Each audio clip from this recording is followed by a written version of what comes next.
Hello students, welcome to my channel Brighter. My name is Dheeraj Lalwani and the topic for today is error in measurement. आज का हमारा topic है errors in measurement. जब भी किसी चीज को मेजर किया जाता है, जब भी किसी फिजिकल क्वांटिटी से रिलेटेड ऑब्जर्वेशन ली जाती है, तो उस ऑब्जर्वेशन या फिर मेजरमेंट के दौरान हमें कुछ एरर मिलती है, यानी कि हम एग्जैक्ट वैल्यू तक नहीं पहुंच पाते हैं. राइट जैसे एग्जाम्पल के लिए मान लो मैंने कह दिया कि एक एक्सपेरिमेंट कर रहे हो आप, जहां पर आपको एक ऑब्जर्वेशन लेनी है या मान लो टाइम पीरियड लेना है टी. राइट और आपकी रीडिंग आती है, आपका जो ऑब्जर्वेशन आपने किया दैट इज 3.2 सेकेंड. मान लो आपकी ऑब्जर्वेशन है, लेकिन उस चीज की एग्जैक्ट वैल्यू जो एक्चुअल वैल्यू आनी चाहिए थी, जो एक प्रूवन डेटा है, एक ऑफिशियल प्रूवन डेटा जो उस चीज की एग्जैक्ट वैल्यू है, जो एग्जैक्ट टाइम आना चाहिए था दैट इज 3.5 सेकेंड. तो जो चीज एग्जैक्ट आनी चाहिए, जो एक्चुअल वैल्यू होती है that is known as true value. और जो आपने मेजर किए या जो आपने ऑब्जर्व किए that is known as observed और मेजर्ड. ऑब्जर्व्ड या फिर मेजर्ड वैल्यू. तो इन दोनों के बीच में जो गैप रह गया, गैप कितना रह गया? 0.3 सेकेंड्स का. यानी कि आपकी जो रीडिंग है वो एक्चुअल रीडिंग से 0.3 सेकेंड कम है. तो इस गैप को ही मैं कहूंगा error. So error is basically the difference between true value of any physical quantity and measured value of any physical quantity. तो इसको हम माइनस कर लेंगे जब ट्रू में से मेजर्ड को, तो हमें जो गैप मिलेगा, जो डिफरेंस मिलेगा that is the error of that measurement, और या फिर ये कहेंगे the error of that observation. So यहां मेरी एरर कितनी हो गई? ये मेरी ट्रू वैल्यू 3.5 सेकेंड, ये मेरी मेजर्ड या फिर ऑब्जर्व वैल्यू है, तो 3.5 minus 3.2 that is 0.3 seconds. So this is the error. Right अब देखेंगे एरर के टाइप्स क्या क्या होते हैं. तो फर्स्ट जो मैंने यहां लिखा है that is constant error, then systematic, random, least count and gross error. तो सबसे पहले मैं देखूंगा कि कांस्टेंट एरर क्या होती है. देखो जैसे कि नाम से पता चला, कांस्टेंट मींस ये चेंज नहीं होगा. एक ऐसी एरर जो कितने ही ऑब्जर्वेशन आप ले लोगे, हर बार इस एरर का अमाउंट रहेगा सेम. एक ऐसी एरर जिसका अमाउंट हमेशा सेम रहता है. यानी कि आपने मान लो आपने 2 या 3 ऑब्जर्वेशन लिए टाइम से रिलेटेड. राइट आपने टाइम से रिलेटेड ऑब्जर्वेशन ली. एक मान लो आ रहा है आपका टाइम या फिर लेंथ समझ लेता हूं मैं. मान लो इस लेंथ को मेजर करना है, इस लेंथ को और इस लेंथ को, ए बी, ये मान लो आपका है सी डी एंड ये है ई एफ. जब मैंने कहा कि बताओ ए बी का मेजरमेंट कितना है, ए बी की लेंथ कितनी है, तब आपने मान लो ऑब्जर्व करके लिखा यहां पर. मान लो मैंने लिख दिया 8 सेंटीमीटर, इसमें मैंने लिख दिया 10 सेंटीमीटर और इसमें मैंने लिख दिया 12 सेंटीमीटर.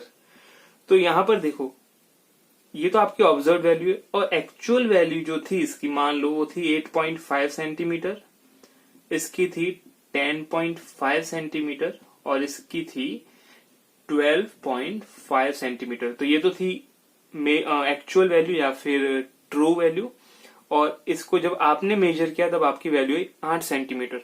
तो 8 और 8.5, एक्चुअल वैल्यू ये है 8.5, तो आपका डिफरेंस कितना हो गया? 0.5. तो यहाँ 0.5 सेंटीमीटर की एरर आपने शो की है. देन सेकंड जो डेटा है 10 सेंटीमीटर जो आपका रिजल्ट आया है, लेकिन एक्चुअल रिजल्ट आना चाहिए 10.5, तो यहाँ पर भी 0.5 का डिफरेंस है. और नीचे वाले में भी 12 आपका आंसर आया है, एक्चुअल ऑब्जर्वेशन होना चाहिए था 12.5 जो ट्रू वैल्यू थी, यहाँ पर हो जाएगा 0.5. तो ये जो एरर्स होंगी जिनकी वैल्यू हमेशा, उनका मैग्नीट्यूड हमेशा सेम रहता है, so these errors are always constant, तो इनको कहा जाता है कांस्टेंट एरर्स. अब हम देखते हैं सिस्टमैटिक एरर्स. सिस्टमैटिक एरर्स जो होती हैं वो बेसिकली, इसको अगर देखा जाए तो एक तरह से ये personal errors, external cause errors, experimental error,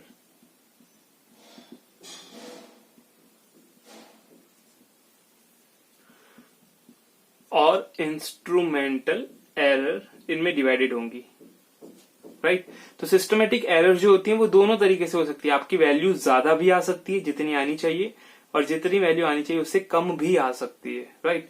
constant में ऐसा नहीं होता है, कांस्टेंट यूनिडायरेक्शनल होगी यानी वन डायरेक्शनल। यहाँ पर आपकी ज्यादा वैल्यू भी आ सकती है ट्रू से, कम भी आ सकती है। एक्सपेरिमेंटल कैसे? अगर आपने एक्सपेरिमेंट के अंदर जो प्रोसीजर फॉलो करना चाहिए वो, या फिर एक्सपेरिमेंटल के अंदर जो एक्सपेरिमेंटल सेटअप होना चाहिए आपने वो सही नहीं किया है, तो उस वजह से आने वाली एरर भी सिस्टमैटिक एरर कहलाती है। इंस्ट्रूमेंटल एरर, आपका एक्सपेरिमेंटल का सेटअप तो काफी सही है लेकिन जो इंस्ट्रूमेंट यूज कर रहे हो वो गलत है, उस टाइम भी आपकी एरर होगी सिस्टमैटिक एरर। एक्सपेरिमेंटल में आपके इंस्ट्रूमेंट्स सही होंगे लेकिन आपको अरेंजमेंट आपने सही नहीं किया होगा। लेट्स सपोज मान लेते हैं यहां पर ए है, यहां पर बी है, यहां सी है। एक एक्सपेरिमेंट है जिसमें 3 इंस्ट्रूमेंट का यूज हो रहा है। आपको इस तरीके से अरेंजमेंट करना है कि ए से बी में डेटा जाएगा, बी से सी में जाएगा, और फिर बाहर आपको मिलेगा यहां रिजल्ट। ये मान लो अगर इनमें से जो बी वाला सेक्शन है वो खराब है या इसके अंदर कुछ दिक्कत है, कुछ एरर है इस सेक्शन के अंदर, तो ये सही काम नहीं करेगा। तो ये एरर जो होगी वो क्या कहलाएगी? आपने देखो अरेंजमेंट अच्छा किया है, पहले ए होना चाहिए, फिर बी होना चाहिए, फिर सी, एंड देन यहाँ पर रिजल्ट। जो एक्चुअल प्रोसीजर था वो यही था, आपने वही फॉलो किया। लेकिन यहाँ पर आपने जो बी सेक्शन लगाया है उसके अंदर कुछ एरर है, कुछ ये मान लो इनबिल्ट एरर है। जब उसकी मैन्युफैक्चरिंग की गई होगी तब उसके अंदर कुछ एरर हो गई होगी। तो ये जो बी सेक्शन है वो एक तरह से सही काम नहीं करेगा। जब बी सही काम नहीं करेगा तो रिजल्ट नहीं आएगा। तो रिजल्ट में जो एरर आएगी वो आपकी इंस्ट्रूमेंटल एरर होगी, और इंस्ट्रूमेंटल एरर किसका टाइप है? सिस्टमैटिक का, राइट। अब देखो बात करते हैं एक्सपेरिमेंटल का एग्जांपल। एक्सपेरिमेंटल में यही एग्जांपल लेते हैं, आपके सारे इंस्ट्रूमेंट तो सही है, ए भी सही है, बी भी सही है, सी भी सही है, तो आपका रिजल्ट सही आना चाहिए। लेकिन प्रोसीजर ये कहता है कि ए के बाद बी वाला सेक्शन होना चाहिए, बी के बाद सी वाला। लेकिन आप क्या करते हो, आप यहां पर ए के बाद सी सेक्शन को ऐड करते हो, देन बी को, देन आप कुछ प्रोसेसिंग करवाते हो। तो ए इंस्ट्रूमेंट सही है, सी इंस्ट्रूमेंट भी सही है, बी इंस्ट्रूमेंट भी सही है, ये सब सही काम कर रहे हैं, लेकिन फिर भी एरर आ रही है क्योंकि जो सेटअप था उसका अरेंजमेंट ये कहता था कि आपको ए के बाद बी को एंड देन बी के बाद सी इंस्ट्रूमेंट को लगाना है, तब प्रॉपर प्रोसेसिंग होगी और रिजल्ट मिलेगा। लेकिन आपने क्या कर दिया, एक्सपेरिमेंटल एरर यहां ला ली है। मींस एक्सपेरिमेंटल एरर में आपने अरेंजमेंट बिगाड़ दिया, इस वजह से एरर आएगी। तो ये इंस्ट्रूमेंटल एरर नहीं होगी, राइट। ओके, सो नेक्स्ट है एक्सटर्नल कॉज। एक्सटर्नल एरर्स या एक्सटर्नल कॉज जैसे कि ये कुछ क्लाइमेटिक कंडीशंस हो गई, जैसे प्रेशर किसी टाइम ज्यादा था, किसी टाइम कम था, टेम्परेचर कम था, ज्यादा था, ह्यूमिडिटी बढ़ गई, कम हो गई। तो आप जब अलग अलग रीडिंग लोगे, अलग अलग ऑब्जर्वेशन लोगे, तो बाद वाली ऑब्जर्वेशन जरूरी नहीं है कि पहले वाली ऑब्जर्वेशन को मैच करे। लेट्स सपोज पहले कोई ऑब्जर्वेशन आ गई आपकी 2, थोड़ी देर बाद आप जिस इंस्ट्रूमेंट पर ये काम कर रहे हो उस इंस्ट्रूमेंट का टेम्परेचर बढ़ गया, उसकी वर्किंग की वजह से हीट प्रोड्यूस हो गई, या फिर एक्सटर्नल एनवायरमेंट के अंदर आपका टेम्परेचर थोड़ा बढ़ गया, तो वो 2.1 रीडिंग दे रहा है। यानी कि आपका एक्सपेरिमेंटल सेटअप एकदम सही है, सारे जो इंस्ट्रूमेंट यूज कर रहे हो वो भी सही है, तो ये दोनों एरर तो हो नहीं सकती। एक्सटर्नल कॉज मीन्स आपका टेम्परेचर जो था, क्लाइमेटिक कंडीशन जो थी वो थोड़ी चेंज हो गई, तो जो आप इंस्ट्रूमेंट पे काम कर रहे हो वो टेम्परेचर पे डिपेंड कर रहा है थोड़ा सा, तो इस वजह से उसकी प्रोसेसिंग में स्लाइट डिफरेंस आएगा और ये दोनों रीडिंग अलग अलग आएगी, ठीक है। और मान लो ट्रू वैल्यू आपकी 2 थी, तो अब जो 2.1 नेक्स्ट वैल्यू आई है वो कैसी वैल्यू कहलाएगी? एक एरर वाली वैल्यू कहलाएगी जिसमें 0.1 का एरर है, राइट। लास्ट है आपका पर्सनल एरर। पर्सनल एरर में ना एक्सपेरिमेंटल, इंस्ट्रूमेंटल, एक्सटर्नल कॉज किसी से कुछ लेना देना नहीं होता। ये जो ऑब्जर्वर ऑब्जर्वेशन ले रहा है उस इंडिविजुअल से रिलेटेड एरर्स होगी। कोई मान लो सही तरीके से रीडिंग नहीं ले रहा है, किसी की आदत है कि वो यहाँ से रीडिंग ले रहा है, किसी की आदत है परपेंडिकुलर रीडिंग नहीं ले रहा है, कोई इस तरीके से अपना विजन देखता है, तो ये उससे रिलेटेड एरर है पर्सनल एरर। ये ना एक्सपेरिमेंटल सेटअप से डिपेंडेंट है, ना इंस्ट्रूमेंट पे डिपेंडेंट है, ना एक्सटर्नल कॉज पे। सपोज ये सारी चीजें एकदम सही है, एक्सपेरिमेंट सही से कर रहे हो, इंस्ट्रूमेंट सारे सही से काम कर रहे हैं, एक्सटर्नल कंडीशंस नहीं बदल रही है, फिर भी कुछ एरर्स आती है जो पर्सनल एरर्स की वजह से होती है, राइट। और एक इंस्ट्रूमेंट को एक जना कर रहा है, लेट्स सपोज एक्स किसी इंस्ट्रूमेंट को किसी एक्सपेरिमेंट को कर रहा है, तो उसकी रीडिंग अलग आ रही है क्योंकि उसका देखने का तरीका, रीडिंग लेने का तरीका अलग है। एंड देन या मान लो पर्सनल एरर में ये भी समझ लो किसी से सही कोई कैलकुलेट नहीं कर पा रहा है, कोई गलत तरह की कैलकुलेशन कर रहा है, तो वो भी पर्सनल एरर में आएगी, क्योंकि ये data individual to individual very करेंगे, राइट। नेक्स्ट आती है आपकी रैंडम एरर। रैंडम एरर जैसा कि नाम से लिखा हुआ है, ये किसी भी वजह से आ सकती है। सपोज सब कुछ सही चल रहा है, सब कुछ एक्सपेरिमेंटल, इंस्ट्रूमेंटल, एक्सटर्नल कॉज इन पर्सनल एरर, इनमें से कोई एरर नहीं है, लेकिन फिर भी एक ही ऑब्जर्वर एक ही टाइप का एक्सपेरिमेंट दोहरा दोहरा कर एक ही टाइप के इंस्ट्रूमेंट के ऊपर अगर बार बार रीडिंग लेता है, तो भी मान लो एक रीडिंग आई 1.60, दूसरी आएगी 1.65, फिर आएगी 1.67, खुद की ही उसकी तीनों रीडिंग में, एक ही जने की तीन रीडिंग में थोड़ा थोड़ा डिफरेंस है, एक ही जने की तीन रीडिंग में थोड़ा थोड़ा डिफरेंस है। मान लो मैं कहता हूँ कि ये ट्रू वैल्यू मेरी, यानी उसकी जो सेकंड रीडिंग आई थी, सेकंड ऑब्जर्वेशन थी, वो एकदम करेक्ट वैल्यू थी, यहाँ एरर नहीं थी। तो इससे पहले और इसके बाद इन दोनों कंडीशन में देखो ऊपर भी एरर है, क्योंकि इसका एक्चुअल डेटा 1.65 आना चाहिए था, ऊपर वाले में कम आ गया, थर्ड वाले में थोड़ा ज्यादा आ गया। तो एक ही जने ने ये रीडिंग ली है, एक ही टाइप का एक्सपेरिमेंटल प्रोसीजर फॉलो किया है, वही सही इंस्ट्रूमेंट यूज किए हैं, कोई एक्सटर्नल चेंजेस नहीं आ रहा है कंडीशन के अंदर, और पर्सनल एरर तो हो ही नहीं सकती। क्यों नहीं हो सकती? क्योंकि उसने एक बार रीडिंग सही ली है, राइट, और वही बंदा या वही इंडिविजुअल, वही ऑब्जर्वर सेम रीडिंग ले रहा है, सेम प्रोसीजर वो खुद ही कर रहा है। तब यहाँ पर जो रीडिंग आ रही है, जो डिफरेंसेस आ रहे हैं, वो किसी भी कॉज से आ सकते हैं, थोड़ा सा स्लाइट वेरिएशन कहीं भी हो सकता है, that is known as random error. अब नेक्स्ट है आपकी least count error. Least count error का मतलब हो गया, लिस्ट काउंट बेसिकली होता है कि किस, जैसे मान लो मैंने एक स्केल बनाया, जो नॉर्मल हम स्केल यूज करते हैं, यहाँ जैसे 0 बना हुआ है, फर्स्ट है 0, देन उसके बाद 1 2 3 4 एंड देन फिफ्थ लाइन थोड़ी बड़ी होगी, 6 7 8 9 एंड 10। मैं इसको थोड़ा जूम करके बता रहा हूँ। 0 से 1 यहाँ लिखा होता है और यहाँ 10 सेक्शन होते हैं। ये पूरा आपका मान लो 1 सेंटीमीटर है, जो हम छोटा सा स्केल यूज करते हैं 15 सेंटीमीटर का, मैं उसको शो कर रहा हूँ यहाँ पर।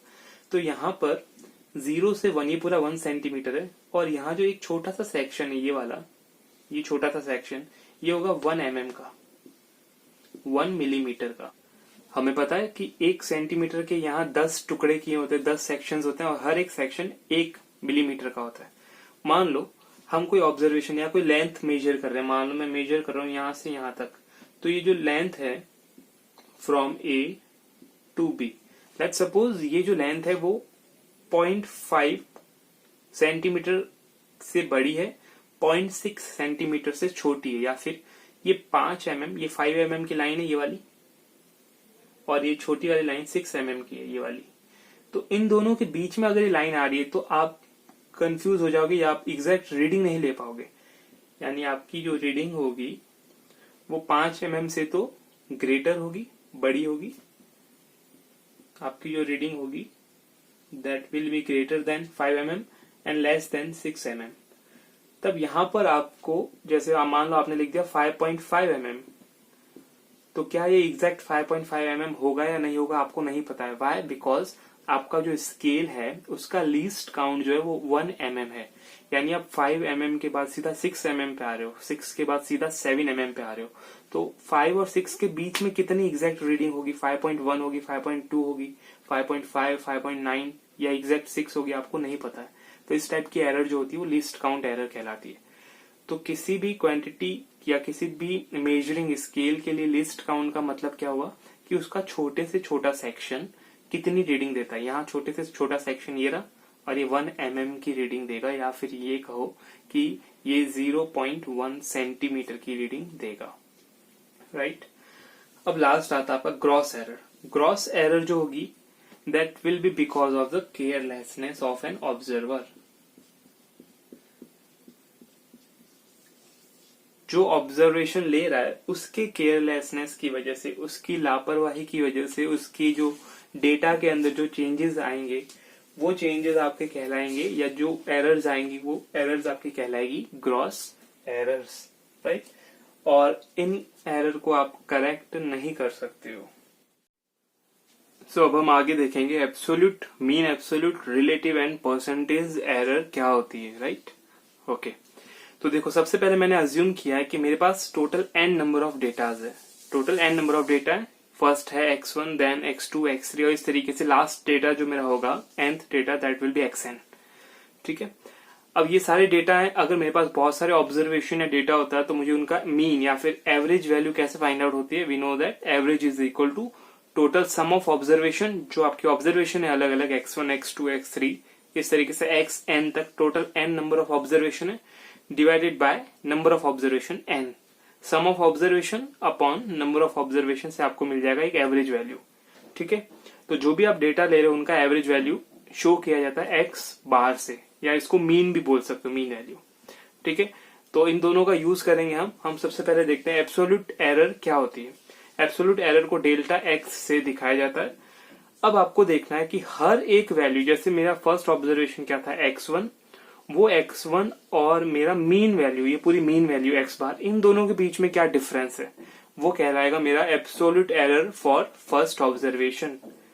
डेफिनेशन लिखी हुई, डेविएशन ऑफ इंडिविजुअल ऑब्जर्वेशन, हर एक ऑब्जर्वेशन के बारे में ये एरर निकलेगी, absolute error, and deviation of individual observation from mean observation. Example के लिए मेरी जो फर्स्ट ऑब्जर्वेशन थी x1, उस x1 के अंदर अगर मुझे एब्सोल्यूट एरर निकालनी है तो मैं इस तरीके से लिखूंगा डेल्टा x1, और उसकी वैल्यू होगी आपकी ऑब्जर्वेशन मीन वाली वैल्यू, ये मीन ऑब्जर्वेशन वाली वैल्यू x बार, मीन्स ये वैल्यू, माइनस आपकी मेजर्ड वैल्यू, x1 की बात कर रहा हूं तो यहाँ x1 होगा, तो ये जो डिफरेंस होगा that difference will be known as the absolute error in first observation. इसी तरीके से अगर मैं डेल्टा x2, मेरा जो सेकंड ऑब्जर्वेशन था वो x2 था, इस x2 को मेजर करने के दौरान मुझे कितनी एब्सोल्यूट एरर आई मुझे वो कैलकुलेट करना है। तो मैं करूंगा वापस से वही, टोटल कितनी ऑब्जर्वेशन ली है उसका एवरेज x बार माइनस कौन सी एरर के लिए आप एब्सोल्यूट एरर निकाल रहे हो, सेकेंड वाले ऑब्जर्वेशन के लिए, तो x2। इसी तरीके से अगर मैं लास्ट जो मेरा nth ऑब्जर्वेशन है, nth ऑब्जर्वेशन के लिए जो एब्सोल्यूट एरर आएगी that will be represented as delta xn। ये हो जाएगी आपकी average value x bar minus कौन से ऑब्जर्वेशन की वैल्यू xn। तो इन दोनों के बीच का डिफरेंस जो होगा वो nth ऑब्जर्वेशन की एब्सोल्यूट एरर कहलाएगा। तो इस तरीके से मैं कह सकता हूं कि एब्सोल्यूट एरर जो होगा वो एक इंडिविजुअल डेटा के लिए निकलने वाली एरर होगी। और वो इंडिविजुअल डेटा के लिए एरर कैसे निकालोगे, आपको एवरेज वैल्यू पता होनी चाहिए, जितने भी ऑब्जर्वेशन लिए उन सब की एवरेज वैल्यू और हर एक डेटा की वैल्यू, उन दोनों के बीच का जो गैप होगा, जो डिफरेंस होगा, वही आपकी एब्सोल्यूट एरर होगी। Moving to the next one, mean absolute error, ये इसी से रिलेटेड है। अब यहां देखो, कभी ये वैल्यू नेगेटिव आएगी, कभी पॉजिटिव आएगी, लेकिन मीन एब्सोल्यूट एरर जिसको मैं डेल्टा, इसको आई हटा देंगे, डेल्टा x बार से शो करते इसको, यानी जो अलग अलग एब्सोल्यूट एरर्स आ रही है, delta x1, delta x2, delta xn तक, इन सबका एवरेज लेना है। लेकिन इन सबका एवरेज किस वैल्यू के लिए लेना है, सारी पॉजिटिव वैल्यू, मीन्स सिर्फ मैग्नीट्यूड लेना है। जैसे फर्स्ट वाली जो मैंने यहाँ एरर निकाली है, ये पॉजिटिव भी हो सकती है, नेगेटिव भी हो सकती है। अगर आपका एवरेज बड़ा है, मेजर्ड वैल्यू छोटी है, तो पॉजिटिव आएगा। अगर आपकी मेजर्ड वैल्यू बड़ी है जो आपने ऑब्जर्व की और आपका एवरेज छोटा आ रहा है, तो ये नेगेटिव आएगा। ठीक है, लेकिन मुझे यहाँ पर एवरेज निकालने के दौरान यहाँ मैंने मैग्नीट्यूड लगा दिया, 2 बार लगाए, ये बार का मतलब होगा मैग्नीट्यूड। तो डेल्टा x1 का मैग्नीट्यूड सिर्फ प्लस डेल्टा x2 का magnitude only and so on. इस तरीके से मुझे लास्ट डेटा लेना है डेल्टा xn अपॉन, ये तो हो गया sum of observation upon number of observation. कितनी नंबर ऑफ ऑब्जर्वेशन लिए अपन ने, n डेटा लिए, तो अपॉन n। तो इसको मैं कहूंगा मीन एब्सोल्यूट एरर। इसका मतलब आपने जो इंडिविजुअल एब्सोल्यूट एरर्स निकाली हैं वो तो पॉजिटिव हो सकती है या नेगेटिव हो सकती है, लेकिन मीन एब्सोल्यूट एरर के अंदर इन सबकी पॉजिटिव वैल्यू लेनी है। जो भी मान लो -2 आ रहा है डेल्टा x1, तो आपको यहाँ पर 2 लेना है। बार का मतलब, मैग्नीट्यूड का मतलब होगा, मॉड का मतलब होगा पॉजिटिव वैल्यू। ठीक है, तो उन सब पॉजिटिव वैल्यूज को लेकर के उसका एवरेज निकालना, तो आपको मिल जाएगी मीन एब्सोल्यूट एरर, जिसको किससे डिनोट किया जाएगा, डेल्टा x बार से। ये एक इंडिविजुअल डेटा नहीं है, ये ओवरऑल डेटा आएगा क्योंकि एक एवरेज वैल्यू है। एब्सोल्यूट एरर एक इंडिविजुअल डेटा है। इंडिविजुअल मतलब आपको अलग अलग एरर, फर्स्ट के लिए अलग एरर, सेकंड के लिए अलग एरर, थर्ड के लिए अलग एरर, इस तरीके से निकालना है। लेकिन मीन एब्सोल्यूट एरर में आपने जो अलग अलग एरर निकाली है सबका एवरेज निकाल। सो एक एग्जांपल से देख लेते हैं इन दोनों एरर्स को। लेट्स सपोज मैं यहाँ पर एक एग्जांपल में 3 अलग अलग डेटा लेता हूँ, या 3 अलग अलग ऑब्जर्वेशन या 3 अलग अलग रीडिंग लेता हूँ, राइट। वो रीडिंग किसी भी चीज की हो सकती है। आप अगर टाइम की रीडिंग ले रहे हो तो सेकेंड्स में होगी, अगर आप डिस्टेंस मेजर कर रहे हो वॉट एवर, ठीक है, कुछ भी हो सकता है वो। तो मैं सिर्फ यहाँ डेटा ले रहा हूँ, मैं वैल्यूज लूंगा। यहाँ पर मान लो एक वैल्यू आ रही है मेरी 2, दूसरी वैल्यू मेरी आ रही है 5, एंड तीसरी वैल्यू आ रही है मेरी लेट्स सपोज तीसरी आ रही है मेरी 8। एक 2 आ रहा है, एक 5 आ रहा है और एक 8 आ रहा है, ठीक है। अब मुझे देखना है कि इनके अंदर एब्सोल्यूट एरर कितनी है। एब्सोल्यूट एरर के लिए सबसे पहले क्या करना है, ये 3 ऑब्जर्वेशन होगी, तो इसको मैंने मान लिया x1 है, ये x2 है और ये x3 है। तो मुझे सबसे पहला काम क्या करना है, मुझे मीन वैल्यू निकालनी है, यानी एवरेज निकालना है। एवरेज के लिए क्या करूंगा, इन तीनों को प्लस करूंगा, divided by 3। 8 and 2 10, 10 and 5 15, sum of observation upon number of observation. कितनी ऑब्जर्वेशन है, 3। तो 5 जो आएगा that will be the average value, वो आएगा x बार। अब जब आपको x बार मिल गया, एवरेज मिल गया, तो आप एब्सोल्यूट एरर एक एक के लिए निकालोगे। यहाँ कितनी एब्सोल्यूट एरर आएगी, 3 आएगी, इसके लिए, इसके लिए और इसके लिए। तो डेल्टा x1 मीन्स x1 के अंदर आने वाली एब्सोल्यूट एरर, उसका फॉर्मूला क्या होगा, आप एवरेज वैल्यू लो x बार, उसमें से इस वैल्यू को माइनस करो, 5 माइनस 2 मुझे मिलेगा 3। डेल्टा x2 सेकंड वाले के लिए एब्सोल्यूट एरर कितनी आएगी, x bar minus x2। x बार कितना, 5, 5 minus x2, 5 minus 5, it gives 0। ये हो गया मेरा 0। Then delta x3 means third वाले डेटा के अंदर एब्सोल्यूट एरर कितनी है, आपको लेना है x बार यानी एवरेज 5, मैंने लिया 5 माइनस 8 ऑब्जर्व वैल्यू, ये आ गया माइनस 3। तो ये तीनों डेटा जो आ गए, ये तो आ गए मेरे पास absolute error for first data, second data and third data. सबके लिए मैंने इंडिविजुअल डेटा निकाल दिया। अब एब्सोल्यूट एरर जो मेरे पास आ गई इंडिविजुअल डेटा, इससे मैं निकालूंगा mean absolute error. Mean absolute error means delta x बार। इसको निकालने के लिए मैं क्या करूंगा, मुझे delta x1 means delta x1 का मॉड प्लस 3 का मॉड होता है, प्लस 3 प्लस सेकेंड वैल्यू 0 है तो 0 रखेंगे, इसका मॉड भी 0 ही होगा, प्लस थर्ड वैल्यू जो है उसका मॉड लेना है, यानी उसकी पॉजिटिव वैल्यू। तो यहाँ माइनस 3 नहीं लेकर के इसका मॉड मीन्स पॉजिटिव 3 लूंगा। 3 डेटा है तो 3 डेटा का observation divided by number of data 3। So 3 plus 3 हो गया 6 अपॉन 3, तो मुझे मिल जाएगा 2। तो यहाँ पर 3, 0 एंड माइनस 3, ये तो इंडिविजुअल क्या आ गई, एब्सोल्यूट एरर आ गई हर एक एक डेटा के लिए। और इन सब का एवरेज जो होगा, इनकी मैग्नीट्यूड या फिर इनके पॉजिटिव वैल्यू का जो एवरेज होगा, वो कहलाएगा मेरा मीन एब्सोल्यूट एरर। वो होगा मेरा delta x bar is equal to 2। तो अब हम देखेंगे रिलेटिव एरर और परसेंटेज एरर। सबसे पहले देखेंगे रिलेटिव एरर, जिसको डेल्टा x से दिखाया जाता है। इसका फॉर्मूला जो होगा that will be del x bar, जो कि क्या था आपका मीन एब्सोल्यूट एरर, जो हमने जस्ट अभी पढ़ा था, डिवाइडेड बाय x बार, जो कि क्या है मीन वैल्यू, सिर्फ मीन, यानी कि मीन एब्सोल्यूट एरर में डिवाइड दे दो मीन का, तो मुझे मिल जाएगा रिलेटिव एरर, राइट। और परसेंटेज एरर के लिए क्या होगा, परसेंटेज एरर में कुछ नहीं है, सिर्फ आपको रिलेटिव एरर के साथ, रिलेटिव एरर देखो एक तरह का फ्रैक्शन फॉर्म है,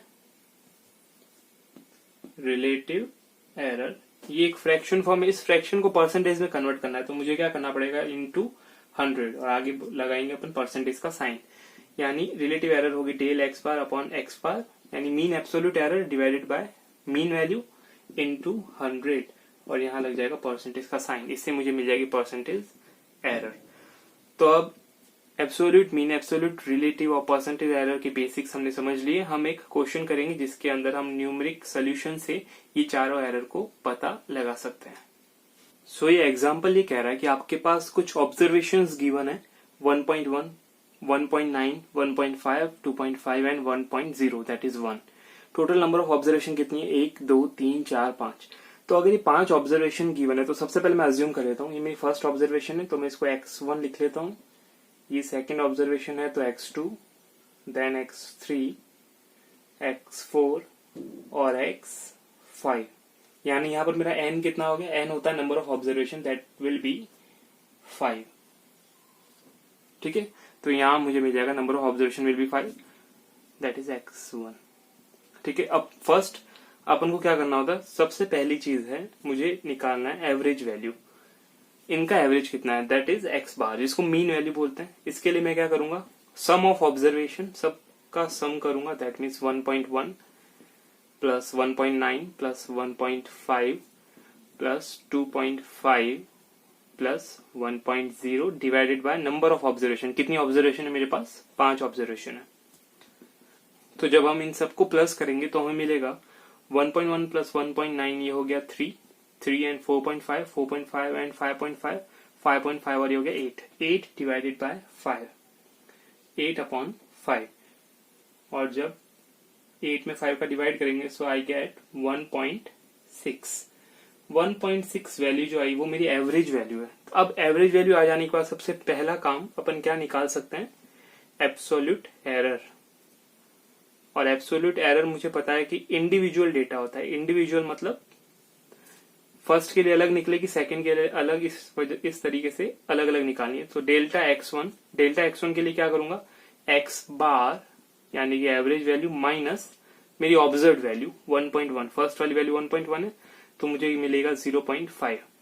देन डेल्टा x2, सेकंड वाले के लिए एब्सोल्यूट एरर क्या करूंगा, वापस एवरेज वैल्यू 1.6 माइनस मेरी ऑब्जर्व्ड वैल्यू कितनी है, सेकंड वाली 1.9, तो मुझे यहाँ पर मिलेगा नेगेटिव का 0.3।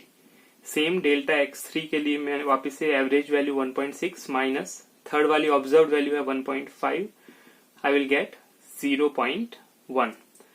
उसके बाद बात करेंगे डेल्टा x4। डेल्टा x4 हो गया मेरा absolute error for fourth data, fourth observation. कितना है मेरा एवरेज 1.6, उसमें से मैं माइनस करूंगा 2.5 को, तो मुझे मिलेगा नेगेटिव का 0.9। एंड देन एब्सोल्यूट एरर जो फाइनल निकालूंगा डेल्टा x5, एवरेज 1.6 आया माइनस 1, ये आपका 1 होगा पांचवा डेटा, 1.6 माइनस 1 तो मुझे मिलेगा पॉजिटिव का 0.6। तो ये सारी आ गई अपन के पास एब्सोल्यूट एरर, और एब्सोल्यूट एरर एक इंडिविजुअल डेटा होता है। सेकंड पार्ट अपन को क्या करना है, मीन एब्सोल्यूट एरर।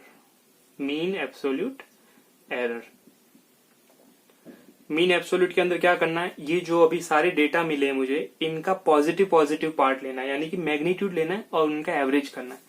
तो 0.5 first data plus second data का पॉजिटिव पार्ट, मॉड्यूलस लेना है। मॉड्यूलस मीन्स नेगेटिव आपको अज्यूम नहीं करना है, 0.3 लिखोगे सिर्फ। थर्ड ऑलरेडी पॉजिटिव ही है 0.1 प्लस 0.9 नेगेटिव में, लेकिन आपको नेगेटिव नहीं लेना है, मैग्नीट्यूड लेना है 0.9 and then you get 0.6 divided by कितने डेटा है, 5 डेटा है। Okay, 5 and 3 8, 8 and 1 9, 9 and 9 18, 18 and 6 24, तो ये हो जाएगा 2.4 डिवाइडेड बाय 5। तो यहाँ जब मैं डिवाइड करूंगा so what I get is 0.5 4 जा 20, मुझे 4 मिलेगा एंड देन 4 0 40, 5 8 जा 40, तो मुझे मिलेगा यहाँ पर 0.48 क्या मिलेगा, मीन एब्सोल्यूट एरर, राइट। ठीक है, तो अब अपन क्या करेंगे, दो चीजें आ गई, तीसरी चीज अपन के लिए होती है रिलेटिव एरर। रिलेटिव एरर को मैं डेल्टा एक्स लिखूंगा, और रिलेटिव एरर क्या होगी, mean absolute error delta X bar, इसको डेल्टा एक्स बार लिखा जाता है। Mean absolute error divided by mean value. Mean absolute error कितनी आई मेरे पास, 0.48 divided by X bar. X bar means आपका एवरेज कितना है 1.6, तो मुझे क्या मिलेगा, यहां से पॉइंट हटा नीचे 100, यहां से पॉइंट हटा ऊपर 10, 16 के टेबल में 48 3 टाइम्स 0 एंड 0 वेयर, यानी 3/10, 3/10 लिखो या 0.3 लिखो, दोनों सेम है। और ये आपकी क्या है, ये आपकी relative error delta x. Final मुझे परसेंटेज एरर निकालनी है। परसेंटेज एरर निकालने के लिए क्या करूंगा, जो ऊपर वैल्यू आई है आपकी रिलेटिव एरर, इसके साथ मल्टीप्लाई कर दो 100 का, सो 0.3 इंटू 100, कितना आंसर आया 30, और ये कितना है परसेंटेज में, तो 30% will be the result for percentage error, right. So I hope कि आपको ये एरर्स और ये न्यूमेरिकल समझ में आ गया। Thank you.